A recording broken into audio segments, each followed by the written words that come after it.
Bugün özellikle muhtarlarımızın isyanını dile getirmek için burada bütün muhtar arkadaşlarımızla birlikte TEDAŞ ilçe binamıza gelip bir muhatap aradık.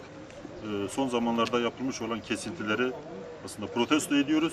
Bu protestomuzu güzel bir dille anlatmak için bir muhatap aramaya geldik. Maalesef TEDAŞ ilçe binasında şu ana kadar herhangi bir muhatap bulamadık. Bunun bir an önce çözülmesi lazım. Çiftçilerimiz bu 4 saatlik elektrikte bayağı bir sıkıntı yaşamaktadır. Yani biz muhatap bulamıyoruz. Bugün Hirvan ilçemize geldik. Bir tane muhatap yok. Adam koltuğunu terk etmiş gitmiş. Biz kime derdimizi anlatacağız?